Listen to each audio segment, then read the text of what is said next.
आप सुन रहे हैं आज तक रेडियो। कुछ बीमारियां या समस्याएं ऐसी होती हैं जिन पर कम बात की जाती है या समाज में उन पर खुलकर बात करना सही नहीं माना जाता, जैसे स्त्रियों से जुड़े रोग। लेकिन अब समाज बदल रहा है और काफी तेजी से बदल रहा है, जागरूक हो रहा है।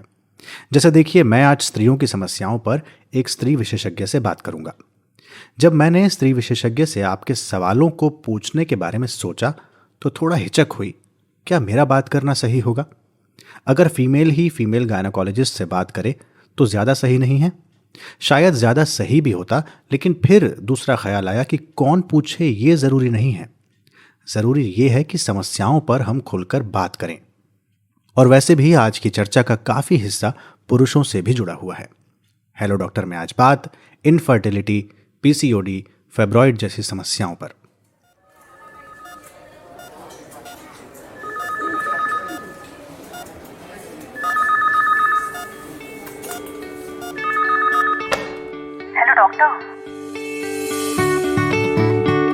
हेलो डॉक्टर, आज तक रेडियो की एक खास सीरीज है जिसमें हम आपकी हेल्थ से जुड़े हुए सवाल स्पेशलिस्ट डॉक्टरों से पूछते हैं और कुछ जानकारी, कुछ टिप्स आपके लिए लेकर आते हैं।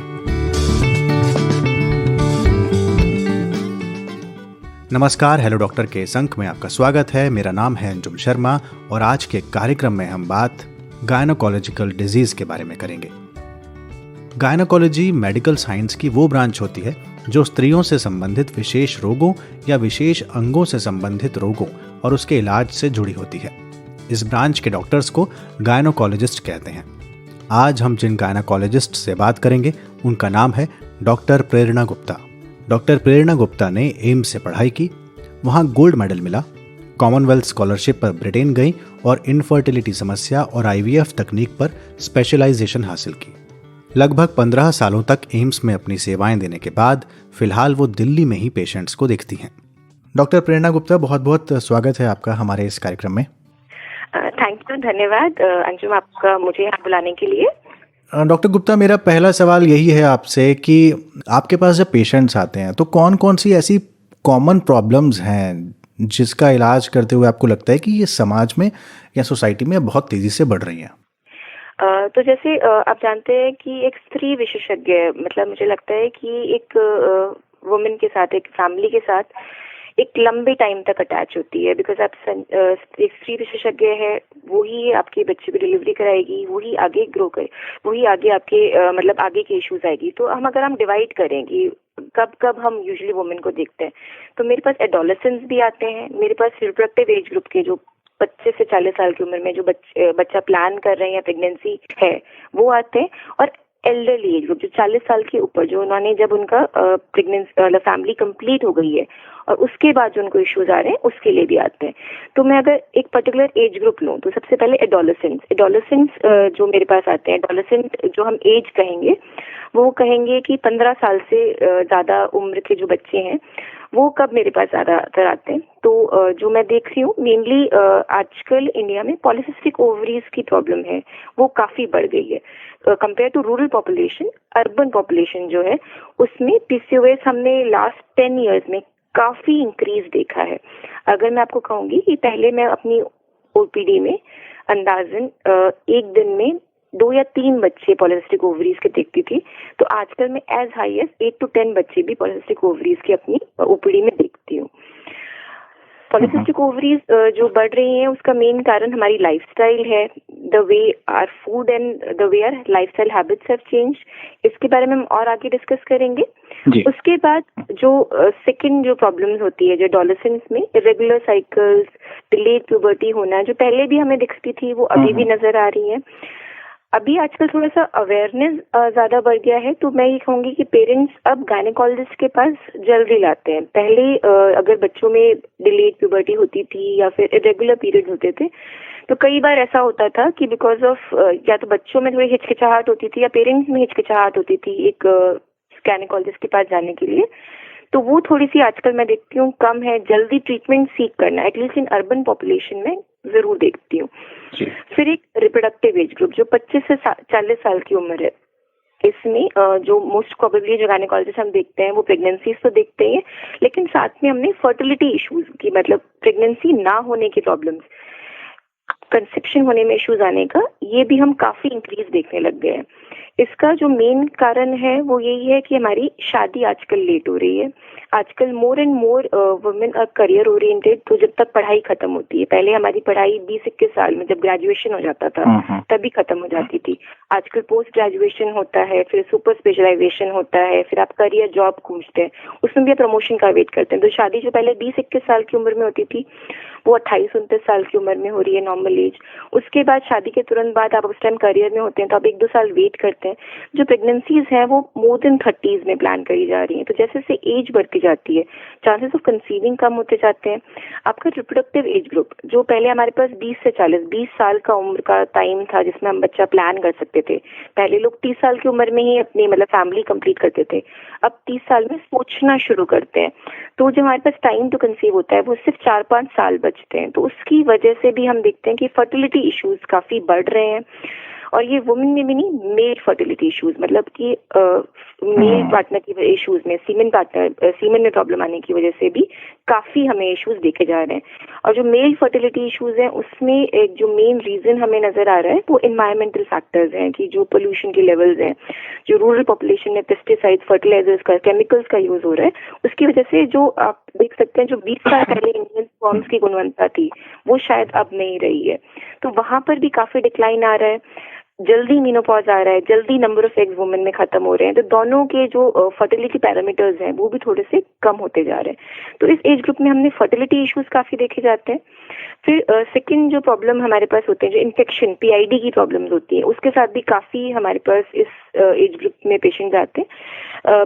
पीआईडी जो बेसिकली होता है वो जो एक इन्फेक्शन है, ये वाला प्रॉब्लम पहले से भी था, अब भी ये काफी है, बट आई कैन से कि पीआईडी से तो फर्टिलिटी इश्यूज भी आते हैं, और पीआईडी की वजह से जो ट्यूबरक्लोसिस के इश्यूज हैं, क्लेमाइडियल जो अननोन इन्फेक्शंस हैं जिनका हमें नहीं पता था, वो भी अब ज्यादा डायग्नोज हो रहे हैं। उसके बाद लेटर एज ग्रुप्स के जो 40 साल की उम्र की एज ग्रुप्स होते हैं, उसके अंदर पीरियड्स में इरेगुलरिटीज होना, फाइब्रॉइड्स का डिटेक्ट होना, उसकी वजह से जल्दी जल्दी ज्यादा पीरियड्स आना, हैवी माहवारी होना, ज्यादा खून बहना, इरेगुलर पीरियड्स आना, ये वाली प्रॉब्लम्स आप काफी देखते हैं।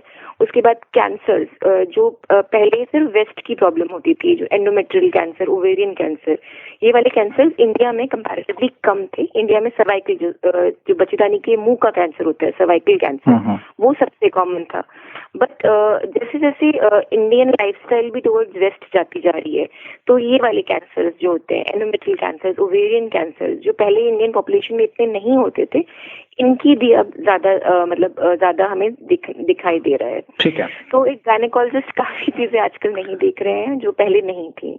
जी डॉक्टर प्रेरणा, आप फर्टिलिटी वाले इश्यूज़ पे आप ज़्यादा आपकी स्पेशलाइजेशन है। मैं जानना चाहूँगा कि भारत में एक तो फर्टिलिटी के इश्यूज़ पर बात करना एक तो एक सोशल टैबू की तरह है, आप उस पर बात नहीं करते हैं क्योंकि आप डरते हैं कि आपका समाज क्या कहेगा, आपके घर वाले क्या कहेंगे, या फिर एक महिला है उसको तमाम समस्याओं का सामना करना पड़ता है कि सास क्या कहेगी या बहन क्या कहेगी या कोई और क्या कहेगा।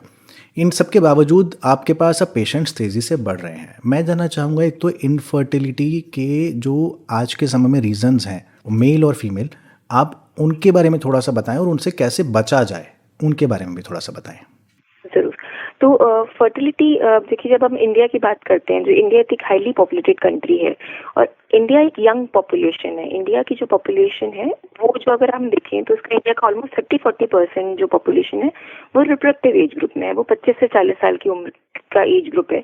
और इस एज ग्रुप में ही है जब हम बच्चा प्लान करने की सोचते हैं। तो इंडिया में approximately 10-15% couples fertility issues face करते हैं। अगर हम मोटे मोटे तौर पर अगर हम इसको डिवाइड करें कि फर्टिलिटी इश्यूज क्यों होते हैं, तो अप्रॉक्सीमेटली 50% कपल्स में फीमेल पार्टनर में इश्यूज की वजह से प्रेगनेंसी नहीं हो पाती और 50% कपल्स में मेल पार्टनर की इश्यूज की वजह से प्रेगनेंसी नहीं हो पाती। लास्ट जो हम 20 इयर्स में देख रहे हैं कि हम जो मेल पार्टनर्स में इनफर्टिलिटी है उसमें काफी इंक्रीज देख रहे हैं। तो कुछ इश्यूज जो हम प्रिवेंटेबल है, कुछ कुछ इश्यूज जो हम प्रिवेंट कर सकते हैं, कुछ इश्यूज हैं जो हमारे हाथ में नहीं, लेकिन जो कुछ इश्यूज हम प्रिवेंट कर सकते हैं। सबसे पहले एक लाइफस्टाइल है। लाइफस्टाइल आपके स्पर्म पैरामीटर्स पर काफी फर्क डाल सकती है। अगर आप बहुत मोटे हैं, अगर ओबेसिटी है, डायबिटीज है, तो उसकी वजह से भी आपके स्पर्म पैरामीटर्स में प्रॉब्लम आ सकती है। फिर smoking is like a cancer to your sperms, कि वो आप उनको डिस्ट्रॉय कर रहे हैं। स्मोकिंग की वजह से काफी स्पर्म्स की जो लेयर होती है उस पर नुकसान होता है, उनकी फर्टिलाइजिंग कैपेसिटी पे, कि वो एग्स को जाके फर्टिलाइज कर पाए, उस पर प्रॉब्लम आती है। इसके अलावा जो आजकल बच्चों में काफी जिम में जाने का मतलब वो होता है, तो उसमें स्टेरॉइड्स, टेस्टोस्टेरोन इंजेक्शन जो उनको ना जानने हुए भी बच्चे इसको लगा लेते हैं। तो इन इंजेक्शन की वजह से एक तो हो सकता है कि आपकी फर्टिलिटी में काफी फर्क आ जाए, एंड सेकेंडली कई बार इरिवर्सिबल हो जाता है कि स्पर्म प्रोडक्शन पूरा ही बंद हो जाता है और फिर वो वापस से नॉर्मलाइज नहीं कर पाए। तो ऐसे इंजेक्शन लेना, स्मोकिंग को अवॉइड करना, एक अच्छी लाइफस्टाइल, हेल्दी लाइफस्टाइल मेंटेन करना, ये 3 चीजें जो मेल पार्टनर कर सकते हैं टू इंश्योर कि उनके स्पर्म पैरामीटर्स अच्छे रहें। कमिंग टू फीमेल पार्टनर में जो मेन हमारा होता है कि एज है। कंपैरेटिवली मेल्स में काफी बड़ी एज के बाद जाके स्पर्म्स में इश्यू आते हैं, बट फीमेल पार्टनर में जैसे जैसे उम्र बढ़ती जाती है हमारी एग की क्वालिटी में डिक्लाइन आता जाता है। तो एक राइट एज टू कंसीव बहुत जरूरी है। फीमेल में एक बायोलॉजिकल क्लॉक बहुत इंपॉर्टेंट है। तो ये एक राइट एज में देखिए करियर चलता रहेगा, जिंदगी चलती रहेगी, कभी स्टेबिलिटी नहीं आएगी कि हम वेट करेंगे। बस आज क्या न्यूक्लियर फैमिलीज हो गई, लोग अलग रहने लग गए, तो अगर मैं जॉब जाऊंगी तो बच्चे कौन संभालेगा, तो मैं प्रेगनेंसी नहीं करती। तो ये थिंकिंग बहुत रॉन्ग है। जितना आप इसको डिले करते जाएंगे, जितना आप इसको बैक स्टेज पे डालते रहेंगे, उतना चांसेस है कि आपको एक इनफर्टिलिटी कंसल्टेंट की हेल्प लेनी पड़ेगी कंसीव करने के लिए। तो एक राइट एज टू कंसीव बहुत जरूरी है।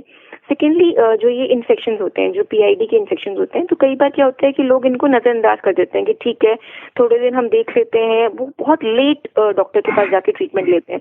तो इन इन्फेक्शंस की वजह से जो आपकी फेलोपियन ट्यूब्स हैं, जहाँ पर आपके एग्स एंड स्पर्म्स मिलते हैं, जहाँ पर प्रेगनेंसी होती है, उन पे इरिवर्सिबल डैमेज हो सकता है। तो अगर आपको कोई इन्फेक्शंस हो रहे हैं तो उनको नजरअंदाज मत करिए, उनको जल्दी ट्रीट कराइए। तो अगर आप राइट एज में करेंगे, कोई अगर प्रॉब्लम्स आ रहे हैं तो जल्दी गायनेकोलॉजिस्ट के पास जाएंगे और उसको ट्रीट कराएंगे, तो होपफुली जो फर्टिलिटी इश्यूज हैं उनको आप काफी प्रिवेंट कर सकते हैं। और फीमेल में भी लाइफस्टाइल इंपॉर्टेंट है। ओबेसिटी, डायबिटीज इंक्रीज करती है पॉलिसिस्टिक ओवरीज को, जिससे आपके एग्स बनने की क्षमता कम होती है। तो एक अच्छी लाइफस्टाइल जिसमें आप एक करेक्ट एज में प्रेगनेंसी प्लान करें, that is the best way to ensure कि आप फर्टिलिटी प्रॉब्लम्स नहीं फेस करेंगे। यानी जितना मैं आपकी बात से समझ पा रहा हूँ उसमें बहुत बड़ा हिस्सा जो है वो लाइफस्टाइल का है।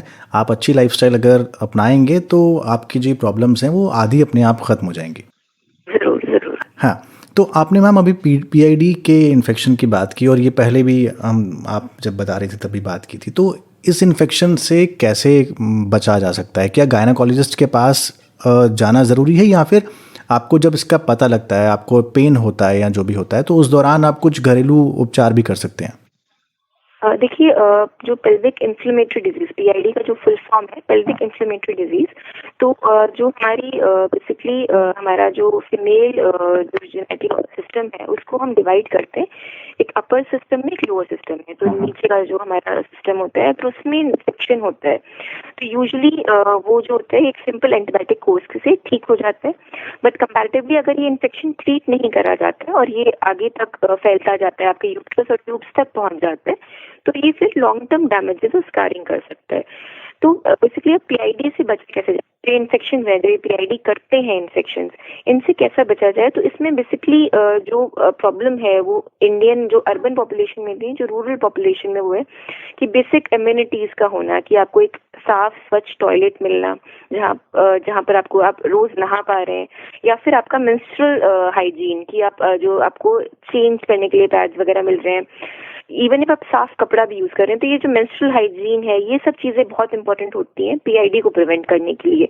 और इंडिया में ये एक बहुत बड़ा कैंपेन बन चुका है menstrual hygiene for rural population, because rural population में बिकॉज ऑफ मेंस्ट्रुअल हाइजीन की बेसिक इम्यूनिटीज, एक टॉयलेट, एक साफ सुथरा, एक सस्ता उपाय मेंस्ट्रुअल हाइजीन को मेंटेन करने के लिए, ये सब चीजें अगर मिलती हैं तो हम PID को काफी चीज अपने आप प्रिवेंट कर सकते हैं। ठीक है, अब आते हैं मैम PCOD पर। क्योंकि वो बहुत आम बीमारी है। आप इसके बारे में ज़्यादा बेहतर जानती हैं कि आपके पास तो पेशेंट्स बहुत ज़्यादा इस चीज़ को लेकर आते होंगे, पीसीओडीज़ को लेकर। मैं चाहूँगा कि पीसीओडी पर आप थोड़ा सा हमारे लिसनर्स को बताएं कि कैसे मतलब इससे ओवरकम हुआ जाए, और क्या वो सही टाइम है जब आपको लगे कि अब आपको गायनेकोलॉजिस्ट के पास चला जाना चाहिए। पीसीओडी का जो फुल फॉर्म है पॉलिसिस्टिक ओवेरियन डिजीज, अगर हम इस फुल फॉर्म को पढ़ें तो हमें लगता है कि ओवरी की कोई डिजीज है जिसमें सिस्ट बने हुए हैं और उसकी वजह से ही प्रॉब्लम्स हो रही हैं। लेकिन पॉलिसिस्टिक ओवेरियन जो डिजीज है वो एक मेटाबॉलिक डिसऑर्डर है। इसका मतलब सिंपल ये है कि हमारी बॉडी जैसे नॉर्मली सबकी शुगर मेटाबोलाइज करती है, वैसे हमारी बॉडी शुगर का मेटाबोलाइज नहीं कर पाती। उसकी वजह से हार्मोन्स में इशू होते हैं और हमारी ओवरीज में सिस्ट बन जाते हैं। ये डिजीज जो होती है इसका जेनेटिक प्रेडोमिनेंस होता है कि मतलब मेरी मम्मी को था, मेरी बहन को था, उनकी मौसी को था, तो मेरे को चांसेस हैं कि मुझे पॉलिसिस्टिक ओवरीज होगी। अच्छा। बट पॉलिसिस्टिक ओवरीज का मतलब ये नहीं होता कि अगर ये मुझे पॉलिसिस्टिक ओवरीज है तो मुझे डिजीज मतलब सिंड्रोम पक्का होगा। कई लोगों में इसके जीन्स हो सकते हैं बट उसको कभी मैनिफेस्ट नहीं करते, मतलब उनको प्रॉब्लम्स नहीं आती। और कई पेशेंट्स में शुरू से ही इसकी वजह से मतलब जब से उनके पीरियड्स शुरू होते हैं तब से ही गर्ल्स को इसके इश्यूज आने लग जाते हैं। तो पॉलिसिस्टिक ओवेरियन डिजीज का जो मेन मैनिफेस्टेशन आते हैं उसका मेन रीजन इसमें भी लाइफस्टाइल रहता है। इसमें एक हेल्दी लाइफस्टाइल जिसमें हमारा एक नॉर्मल बीएमआई हो, एक नॉर्मल बॉडी मास इंडेक्स हो जो 25 केजी पर मीटर स्क्वायर से कम हो, हम ओबीस ना हो, हमारी एक रेगुलर लाइफस्टाइल हो। अगर हम सुबह टाइम से उठते हैं, सुबह हम अपनी सारी मील्स लेते हैं, हम टाइम से सोते हैं, हमारी नियमित दिनचर्या है, हम ज्यादा जंक नहीं खाते हैं, हम एक फाइबर रिच फूड खाते हैं जिसमें फ्रूट्स और वेजिटेबल्स इन्वॉल्व है, तो 80% ऑफ पीपल जिनको पॉलिसिस्टिक ओवेरियन डिजीज के जीन्स है, जिन्होंने अपना वेट और ये सब कर रखा है, तो उनको कभी मैनिफेस्ट ही नहीं करेगी, उनको पता भी नहीं चलेगा कि उनके अल्ट्रासाउंड में पॉलिसिस्टिक ओवेरियन डिजीज है। बट 20% पॉपुलेशन में जो इवन एक पतले होते हैं उनमें भी मैनिफेस्ट करती है, और 80% पॉपुलेशन ऐसी होती है जिनमें पॉलिसिस्टिक ओवेरियन डिजीज जीन है बट उनकी लाइफस्टाइल, वो उनका वजन ज्यादा है, उनका इरेगुलर लाइफस्टाइल है, वो टाइम से खाना नहीं खाते, वो नियमित दिनचर्या नहीं मैनेज करते, तो उसकी वजह से पॉलिसिस्टिक ओवेरियन सिंड्रोम की मैनिफेस्टेशंस आने लग जाते हैं। जो मैनिफेस्टेशंस कॉमनली हम देखते हैं वो शुरू में एडोलेसेंट एज ग्रुप में आपको 15-16 साल की उम्र में ही आने लग जाते हैं कि आपको इरेगुलर पीरियड्स आते हैं, टाइम से पीरियड्स नहीं आते हैं। सेकेंडली आपकी हेयर ग्रोथ ज्यादा होती है, फेशियल हेयर्स ज्यादा होते हैं, एग्स पे ज्यादा हेयर्स होते हैं, आपको मुहासे नॉर्मली लोगों से ज्यादा होते हैं। तो ये वाले सिम्टम्स जब आपको आने लग जाते हैं तो ये आपके लॉन्ग टर्म भी इम्प्लीकेशंस होते हैं। शुरू में ये सिम्टम्स आते हैं, आपको इरेगुलर साइकिल्स आते हैं, तो उसकी वजह से आपकी क्वालिटी ऑफ लाइफ डिक्लाइन होती है। आगे बिकॉज आपकी पॉलिसिस्टिक ओवेरियन डिजीज है, आपकी एग्स टाइमली रिलीज नहीं होते, तो फर्टिलिटी इश्यूज आते हैं। फिर ओल्डर एज ग्रुप में आपको डायबिटीज होने का ज्यादा रिस्क रहता है, आपको हार्ट डिजीज ज्यादा होने का रिस्क रहता है, और फाइनली जैसे इसमें कैंसर, जैसे एंडोमेट्रियल कैंसर का भी risk compare to general population ज्यादा देखा गया है। तो it is a long term symptom जिसके काफी मैनिफेस्टेशंस हो सकते हैं, और इसका बेसिक जो है कि एक नियमित दिनचर्या, जैसे आपने कहा कि कंपेयर टू अर्बन पॉपुलेशन और रूरल पॉपुलेशन, अर्बन पॉपुलेशन में ऑलमोस्ट 2.5 to 3 टाइम्स ज्यादा पीसीओडी देखा जाता है कंपेयर टू रूरल पॉपुलेशन। वो बस इसलिए देखा जाता है कि उनका खान पीन अलग है, उनका लाइफस्टाइल अलग है, कि उनमें एक्सरसाइज का एक उनका जरूर है कि वो वॉक करते हैं, चलते हैं।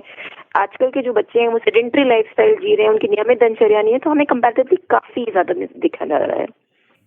डॉक्टर बहुत विस्तार से आप सब बता रही हैं, लेकिन एक ब्रेक के लिए यहाँ पर रुकना होगा। ब्रेक के बाद लौटेंगे तो बात फाइब्रॉइड्स की करेंगे।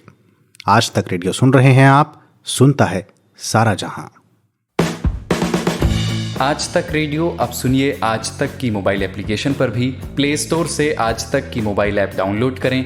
ऐप में आपको सबसे ऊपर राइट साइड में 3 आइकन दिखेंगे, उनमें से एक जो सबसे बीच में है वो है आज तक रेडियो का आइकन, तो उसे उंगली से जरा सा छू दीजिए और खुल जाएगा हमारा पिटारा, जिसमें क्या है, न्यूज़ तो हर जगह है पर हमारे यहाँ न्यूज़ है सही कॉन्टेक्स्ट के साथ।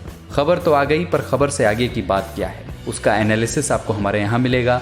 और इस ठिकाने पर सिर्फ खबरें ही नहीं हैं, ज्ञान की बातें हैं, मज़ेदार किस्से हैं, बतकही है और भी बहुत कुछ है, जिसका स्वाद लेने के लिए इस गली के चक्कर लगाते रहें। आज तक रेडियो कहते हैं इसे, सुनता है सारा जहां। ब्रेक के बाद एक बार फिर से स्वागत है आपका हेलो डॉक्टर कार्यक्रम में। आज हमारे साथ हैं स्त्री रोग विशेषज्ञ डॉक्टर प्रेरणा गुप्ता। जैसा कि ब्रेक पर जाने से पहले मैंने कहा था कि ब्रेक से लौटेंगे तो बात करेंगे फाइब्रॉइड्स की। डॉक्टर, फाइब्रॉइड्स को लेकर एक धारणा है कि फाइब्रॉइड्स हैं तो हैं, लेकिन धीरे धीरे वो समस्या इतनी बढ़ जाती है कि आपको एक लेवल पे जाने के बाद उसे ऑपरेट करवाना पड़ता है। मेरा सवाल है, फाइब्रॉइड्स होना आम बात है या कोई इसके कारण है कि सबको नहीं होता, कुछ विशेष परिस्थितियों में ही फाइब्रॉइड्स होते हैं? फाइब्रॉइड अगर हम लें तो आप ये समझ सकते हैं कि हमारा जो यूट्रस होता है हमारी एक मुट्ठी के बराबर होता है। हमारा यूट्रस मसल से बना हुआ होता है और ये मसल का जो एक्यूमुलेशन होता है ये बिनाइन ट्यूमर है। फाइब्रॉइड सबसे पहले कैंसरस नहीं, मसल का एक्यूमुलेशन से ये फाइब्रॉइड बन जाता है। जैसे मेरे फेस पे मुहासा आ जाता है, मेरे यूट्रस का मुहासा है फाइब्रॉइड। तो फाइब्रॉइड का साइज डिटरमाइन करता है कि क्या मुझे इसका मतलब इसका ट्रीटमेंट करना है या नहीं करना है, और सेकेंडली इससे मुझे सिम्टम्स क्या हो रहे हैं। फाइब्रॉइड अगर हम देखें, अगर मैं 40 साल की उम्र के 100 वुमेन ले लूं जिनका कोई भी सिम्टम्स नहीं हो, सबके अल्ट्रासाउंड करूं, तो मुझे अप्रोक्सीमेटली 25% पॉपुलेशन मतलब 100 में से 25 में फाइब्रॉइड मिल जाएगा। तो अगर मैं इन सबको ट्रीट करने लग जाऊं तो इट मीन आधी पॉपुलेशन को मैं फाइब्रॉइड ही ट्रीट कर रही हूँ। तो फाइब्रॉइड का ट्रीटमेंट कभी भी, क्योंकि फाइब्रॉइड है उसलिए नहीं होता। फाइब्रॉइड का ट्रीटमेंट अगर आपको इरेगुलर पीरियड्स हो रहे हैं, हैवी पीरियड्स हो रहे हैं, तो उसलिए करा जाता है। फाइब्रॉइड में ऑपरेशन लास्ट स्टेप होता है। फाइब्रॉइड में कभी भी ऑपरेशन फर्स्ट स्टेप नहीं होता। सबसे पहले दवाइयों से कोशिश की जाती है कि इसको कंट्रोल करा जाए। उसके बाद काफी चीजें मेडिकल एडवांसमेंट में आ गई हैं जो हम यूज कर सकते हैं, जो नॉन सर्जिकल हैं, कि उसकी तरह हम कोशिश करके फाइब्रॉइड के मतलब मैनेजमेंट कर पाए। बहुत ही कम पॉपुलेशन जिनको बहुत प्रॉब्लम्स हो रही है, इश्यूज हो रहे हैं, फाइब्रॉइड का साइज बहुत बड़ा है या फिर उनको कंसेप्शन में प्रॉब्लम हो रही है बिकॉज ऑफ फाइब्रॉइड, तब हमें इस फाइब्रॉइड को रिमूव करना पड़ता है। बस सिर्फ अल्ट्रासाउंड में फाइब्रॉइड आने की वजह से इसको रिमूव करने की जरूरत बिल्कुल भी नहीं होती, क्योंकि कई लोगों को ये एसिम्टोमेटिक होता है। मोर देन 60% लोगों को इसकी वजह से कोई सिम्टम्स नहीं होते हैं। तो सिम्टम्स का ट्रीटमेंट करा जाता है, फाइब्रॉइड का ट्रीटमेंट नहीं होता। ठीक है, अंतिम सवाल से पहले मैं एक सवाल ये आपसे जानना चाहूँगा कि कई बार ऐसा होता है, लोग बोलते हैं घरेलू उपचार से चीज़ें ठीक हो जाएंगी, स्त्री विशेषज्ञ के पास क्या जाना है इसके लिए, जनरल फिजिशियन के पास आप चले जाइए, या फिर मार्केट से दवाइयाँ मिलती हैं, over the counter drug available हैं, आप जाके ले लीजिए, उनसे ठीक हो जाएगा। क्या over the counter drugs safe हैं लेना, और क्या आप जनरल फिजिशियन के पास जाएँ, क्या वो भी सेफ़ है, या फिर आप घरेलू उपचार करें? अब देखिए, सबसे पहले मैं घरेलू उपचार की बात करूं तो पॉलीसिस्टिक ओवरी सिंड्रोम में आई थिंक मैं इतनी देर से यही बोल रही हूँ कि आपका घर और आपका घरेलू ही, अगर आप अपनी लाइफ और ये मेंटेन करें तो जरूर है। तो घरेलू उपचार पॉलीसिस्टिक ओवरी सिंड्रोम में मैं खुद भी मानती हूँ कि बहुत, अगर अपनी लाइफस्टाइल मैनेज कर रहे हैं तो आप अपना अच्छा खाना खा रहे हैं, जो आयुर्वेदिक हमारे सिस्टम्स हैं, जो मैं इंडिया के सिस्टम्स हैं, ये काफी इन चीजों में हेल्प जरूर करते हैं। ठीक है। दवाइयों की नीड हमें तभी होती है जब इनके काफी सिम्टम्स अनकंट्रोलेबल हो जाए, जब इनकी वजह से इश्यूज आने लग जाए। उसके बाद जैसे ओवर द काउंटर मेडिकेशंस है। अब ओवर द काउंटर मेडिकेशंस में जो एक फेज हम एक 20-21 साल के बच्चों में हम देखते हैं कि वो आई पिल या फिर ये कॉन्ट्रासेप्टिव्स ले लेते हैं बिना किसी को बताए। तो इससे आपकी आगे की फर्टिलिटी, कि आप जब 28-29 साल की उम्र में आपको आपकी आगे की फर्टिलिटी है, इसमें प्रॉब्लम्स आ सकती हैं। बिकॉज कई बार आपने ओवर द काउंटर ड्रग ली होती है जिससे प्रॉपर्ली ट्रीटमेंट नहीं होता है, जिससे बाद में इन्फेक्शंस रह जाते हैं और वो स्लोली आपके अपर जेनिटल सिस्टम को डिस्ट्रॉय कर देते हैं, पता नहीं चलता। और बाद में हमें जब ये इश्यूज आते हैं तब हमें समझ में आता है कि ये उस time over the counter medications ली गई थी, उसकी वजह से इश्यूज आए थे। तो ओवर द काउंटर मेडिकेशंस के लिए तो मैं स्ट्रिक्टली मना करूंगी कि एक गायनेकोलॉजिस्ट से सलाह लेकर ही, अगर जब भी आप एलोपैथिक ट्रीटमेंट करें तो गायनेकोलॉजिस्ट एक फिजिशियन से काफी बेटर ट्रीटमेंट देते हैं। बिकॉज एक गायनेकोलॉजिस्ट जो है उन्होंने सिर्फ आपका जो फीमेल सिस्टम है, फीमेल रिप्रोडक्टिव सिस्टम, उसी पे पढ़ाई करी है, काफी सालों पढ़ाई करी है। तो उनको इस बारे में काफी नॉलेज होती है कि किस बच्चे का कैसे ट्रीटमेंट होना है, किस वुमेन के लिए क्या ठीक रहेगा। ठीक है। और एक फीमेल गायनेकोलॉजिस्ट आप अपनी जिंदगी आप, क्योंकि जो हम देखते हैं अपनी प्रैक्टिस में कि अगर आप एक शुरुआत से एडोलेसेंस से आपकी एंड ऑफ जो रिप्रोडक्टिव लाइफ होती है मेनोपॉज तक, तब आपको डिफरेंट स्टेजेस ऑफ लाइफ में गायनेकोलॉजिस्ट की नीड होती है। तो एक गायनेकोलॉजिस्ट को सलाह लेना ज्यादा बेहतर होता है compare to going to physician. Doctor Prerna, आप जिस चीज़ की स्पेशलाइज्ड हैं, मैं उसी पे एक अंतिम सवाल से इस कार्यक्रम का अंत करना चाहूँगा। IVF की बात यहाँ मैं ज़रूर करना चाहूँगा। आपको तो लंबा अनुभव है इस फील्ड का, अभी भी क्या लोग हिचकते हैं, या फिर अगर IVF कराना कोई चाहता है, क्या डरने की ज़रूरत है या सब कुछ ठीक है? देखिए, IVF का मतलब है इन विट्रो फर्टिलाइजेशन। इसका मतलब है एग्स एंड स्पर्म्स बॉडी के बाहर फर्टिलाइज कर रहे हैं, लेकिन जो बच्चा ग्रो करता है वो वुमेन के अंदर ही ग्रो करता है। IVF is like a miracle treatment for us. मतलब मुझे इतने साल काम करते हुए हो गए, लेकिन हर बच्चा जो बच्चा होता है वो एक मिरेकल लगता है मुझे, क्योंकि वो एक नेचुरली पॉसिबल कंसेप्शन नहीं था जो एक साइंस के थ्रू हम कर पाए। IVF एक बहुत ही सेफ टेक्निक है with highest possible pregnancy rate. जो पेशेंट्स नेचुरली नहीं कंसीव कर सकते, वो IVF उनको एक संतानहीनता के दुख से बाहर लेकर आती है। तो IVF से डरने की तो बिल्कुल भी जरूरत नहीं है। IVF ऐसा कोई पेनफुल प्रोसीजर नहीं है। IVF एक बहुत ही सेफ प्रोसीजर है जो बहुत अच्छी प्रेगनेंसी रेट्स दे सकता है। इसमें ना माँ को बहुत कोई नुकसान होता है, ना बच्चे को। जो IVF से बच्चे पैदा होते हैं उनको भी कोई लॉन्ग टर्म इश्यूज नहीं होते, और मदर का भी ऐसा कोई ट्रीटमेंट नहीं है कि आगे उनके कोई इश्यूज इसकी वजह से आए।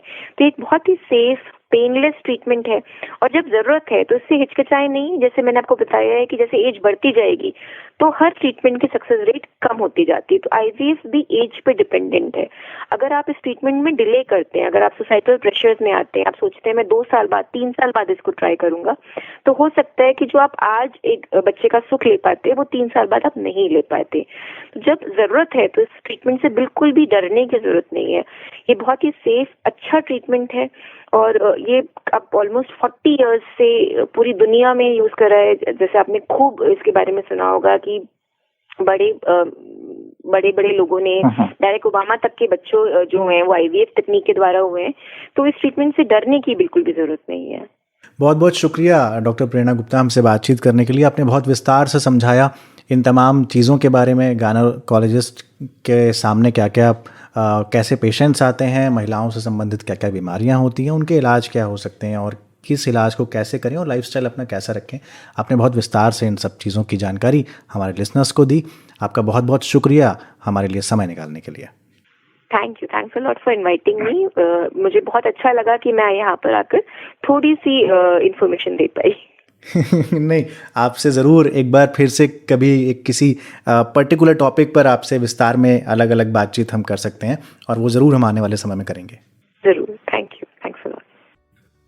तो ये था आज का हेलो डॉक्टर, जिसमें हमने स्त्री संबंधी रोगों की बात की और साथ में बात की IVF जैसी तकनीक के बारे में भी। आपको हमारा ये अंक कैसा लगा? आप अपना फीडबैक हमें ईमेल कर सकते हैं।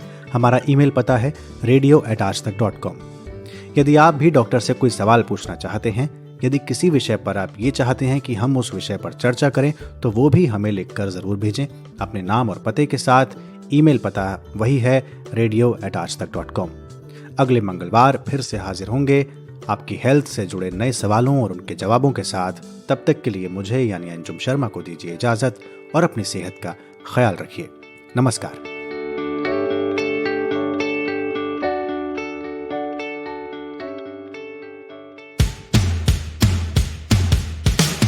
आज तक रेडियो aajtak.in/radio ये हमारा पता है, लेकिन हम आपके पसंदीदा ऑडियो प्लेटफॉर्म्स पर भी हैं।